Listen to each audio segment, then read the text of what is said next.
Semifinal में कौन जाएगा, प्लेऑफ्स कौन खेलेगा, लोगों को सबसे बड़ी कंफ्यूजन अभी यही है। आइए दूर करते हैं कि पीएसएल की जो ताजा तरीन जो टेबल की हालत है वो भी आपको बताते हैं और फिर कौन सी टीम कितने मैच जीतकर प्लेऑफ्स के लिए क्वालिफाई कर सकती है ये भी आपको बताते हैं। सबसे पहले आपको अगर टेबल का बताएं तो टॉप कर रही है यहां पर पेशावर ज़ल्मी, जिसने 5 मैच खेले हैं, हारा कोई नहीं, 4 जीते हैं, 1 उनको पॉइंट मिला हुआ है बारिश की वजह से, तो उनके पास टोटल पॉइंट है 9। जबकि अगर नेट रन रेट की बात की जाए तो उनका वो रौला है ही नहीं, 3+ से उनका रन रेट है, तो मतलब उनको टेंशन इस चीज की है ही नहीं। जबकि दूसरे नंबर पर है मुल्तान सुल्तान, जिन्होंने 5 मैचेस के अंदर 4 जीते हुए हैं और 1 हारे हुए हैं और उनके पॉइंट्स हैं 8। उनको भी शायद नेट रन रेट की इतनी जरूरत नहीं है जितनी उनको जीत की जरूरत है। जबकि उसके बाद अगर हम बात करें तो इस्लामाबाद यूनाइटेड आता है, जिसने 6 मैच खेले हैं, 3 उन्होंने जीते हुए हैं, 2 उन्होंने हार लिए हैं, 1 उनको वही पेशावर ज़ल्मी वाला जो मैच है बारिश की नजर हुआ था वहां पर 1 पॉइंट उनको मिला हुआ है और यूं मिल मिलाकर उनके है 7 पॉइंट, लेकिन इनको है नेट रन रेट का रौला। फिर आ जाते हैं कराची किंग्स। कराची किंग्स ने टोटल 5 मैच खेल रखे हैं। शुरू में जैसे लगातार ये जीतते चले गए, 3 मैच कोई हारा नहीं है, तो 6 पॉइंट थे इनके पास, लेकिन उसके बाद वो 6 ही रहते हैं। पेशावर ज़ल्मी हरा देता है, उसके बाद हैदराबाद किंग्समैन हरा देता है, तो 2 मैच वो हार चुके हैं और 6 पॉइंट्स हैं उनके पास। नेट रन रेट का इनके पास भी रौला मौजूद है। जबकि उसके बाद अगर बात करें क्वेटा ग्लैडिएटर्स की, क्वेटा ग्लैडिएटर्स ने भी 5 मैच खेल रखे हैं, 2 उन्होंने जीते हुए हैं और 3 उन्होंने हारे हुए हैं। टोटल उनके पास पॉइंट्स हैं 4। जबकि नेट रन रेट का उनको भी बहुत शदीद वाला मसला है। फिर उसके बाद आते हैं हैदराबाद किंग्समैन। ये टीम अपने 6 मैच खेल चुकी है, 6 मैचेस के अंदर 4 ये हारी हुई है, 2 ये जीती हुई है और इनके पॉइंट्स हैं 4। नेट रन रेट का इनको भी बहुत रौला है, अभी वो डिस्कस करते हैं थोड़ी देर में। जबकि उसके बाद आता है लाहौर कलंदर्स। पहला मैच जिस तरह से ये जीते थे उसके बाद लग रहा था कि ये टीम सेमीफाइनल की है, ये रुकने वाली नहीं। 5 मैच 2 जीते हैं और वो शुरू के हैं और उसके बाद लगातार 3 हार इनके पास आ गई हैं और इनके पास टोटल पॉइंट्स हैं 4। तो नेट रन रेट का मसला इनको भी है। और फिर आ जाते हैं रावलपिंडीज वाले। 5 मैच 5 के 5 हारे हुए हैं, तो क्या इनकी भी कोई सिचुएशन बनती है प्लेऑफ्स में जाने की? आए डिस्कस करते हैं। तो सबसे पहले बात करते हैं पेशावर ज़ल्मी की कि पेशावर ज़ल्मी को कितनी जीत चाहिए और फिर ये सेमीफाइनल तक जा सकते हैं, प्लेऑफ्स तक जा सकते हैं। तो इनके पास पीछे हैं 5 मैच, 5 में से जीतना है सिर्फ 1। इन्होंने 1 मैच जीतना है, 4 चाहे हार जाएं, लगातार जैसे मर्जी हार जाएं, नेट रन रेट का इनको रौला नहीं है।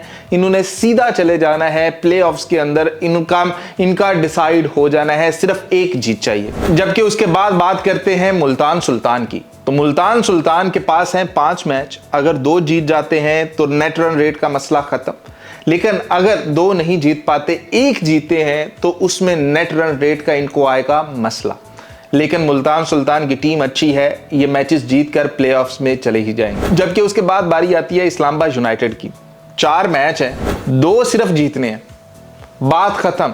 नेट रन रेट का रौला कोई नहीं है, इन्होंने सिर्फ 2 जीतने हैं और 2 जीतेंगे तो ये सीधा सेमीफाइनल प्लेऑफ्स में खेलेंगे। जबकि उसके बाद कराची किंग्स के पास 5 मैच हैं, 5 मैचेस के अंदर अगर ये 3 जीत लेते हैं तो नेट रन रेट का इनको कोई इशू नहीं है, ये 3 जीतकर सीधा प्लेऑफ्स में चले जाएंगे। लेकिन अगर जीते हैं 2 तो फिर इनको नेट रन रेट का मसला होगा, वो भी बहुत तगड़े वाला। और फिर बात करते हैं क्वेटा ग्लैडिएटर्स की। इनकी सिचुएशन थोड़ी सी टफ है, वो इसलिए कि 5 मैच है, जीतने 4 जरूरी हैं। अगर तो नेट रन रेट के रौले से निकलना है तो 4 जरूरी जीतने हैं, लेकिन अगर वो नहीं जीत पाते तो फिर इन्होंने जीतने हैं 3, लेकिन साथ में नेट रन रेट का रहेगा रौला। तो क्वेटा ग्लैडिएटर्स वाले टफ कंडीशंस। फिर आ जाते हैं जी हैदराबाद किंग्समैन की जानिब से।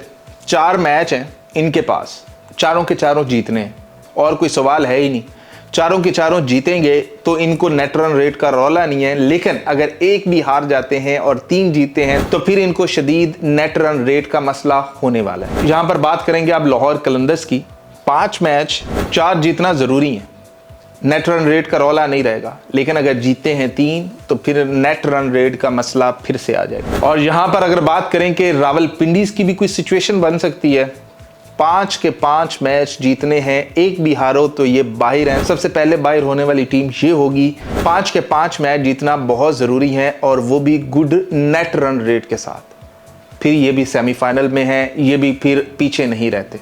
तो ये है जी ताज़ा तरीन सिचुएशन, जो कि आज रात के बाद जो भी सिचुएशन बनी है पॉइंट्स टेबल की, उसके मुताबिक जैसे जैसे मैच आगे चलते जाएंगे आपके साथ ये सारा कुछ डिस्कस करते चले जाए। तो अब मजाक वगैरह सब कुछ खत्म हो चुका। पेशावर ज़ल्मी वाले मजाक मजूक कर भी सकते हैं, मजाक के अंदर हार भी सकते हैं, लेकिन बाकी टीम्स के लिए मजाक का सिस्टम खत्म हो चुका है।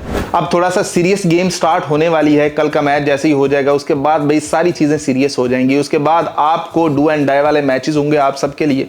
जितनी भी टीम्स होंगी उन्होंने अपना एक एक मैच उनके लिए ये होगा कि प्लेऑफ्स में जाना का रास्ता होगा। सबसे गंदी कंडीशन आपको बताई है कि रावलपिंडी वालों की है कि उन्होंने 5 के 5 जीतने हैं, एक भी हारेंगे वो बाहर चले जाएंगे।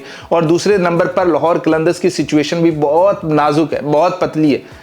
उनको भी अपने 3 मैच तो इस तरह से जीतने हैं कि गुड रन रेट हो, और एक मैच और वो जीत लेते हैं, मतलब 5 में से 4 जीत लेते हैं तो वो थोड़ा सा सांस उनका बेहतर महसूस होना उनको शुरू हो जाएगा। जबकि उसके बाद हैदराबाद किंग्समैन वगैरह सबका आपको बताया है। अगर किसी की सिचुएशन सबसे बेहतर है तो वो है आपके पास पेशावर ज़ल्मी। अगर किसकी सिचुएशन सबसे गंदी है तो वो इस टाइम है रावलपिंडी वाले।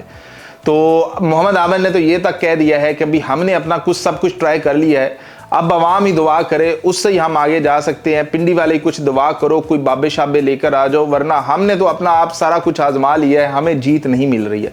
तो जीत के लिए रावलपिंडी वालों को पापड़ बेलना पड़ेंगे और बाकी टीमें जो हैं उनको नेट रन रेट का भी अपने जहन में रखना पड़ेगा। जहां पर मैच वो हारे नहीं वहां पर काम खराब। उसके बाद जो बैट्समैन है वो चेंज हो जाएगा।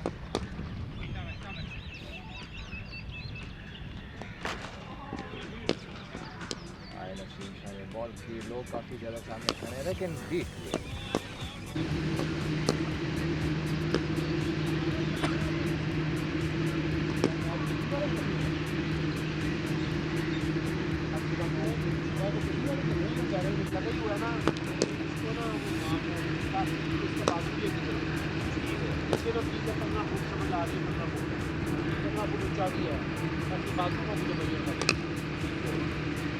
वहाँ से सबसे बड़ा गिरा हुआ है, 12 फुट है, लेकिन मैच को देखो 3 फुट नीचे गिरा हुआ है, इसलिए तो बेहतर है। वरना पहले क्या होता था, मैच भी 12 फुट होता था, बास भी 12 फुट होता था, तो वो क्या जाता था, 2-3 फुट थले भी गिरा। हेलो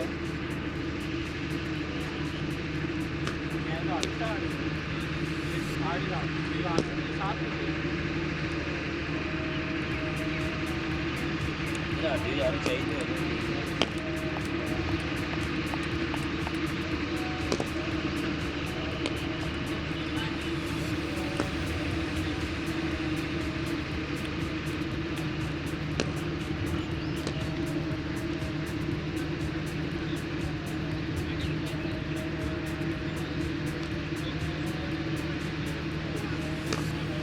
गिराना फैसल वो पीछा तो डोरी भी नहीं लाई थी, जो पीछा तो मैंने नहीं डोरी लगाई थी, वो के ऊपर देख लिए।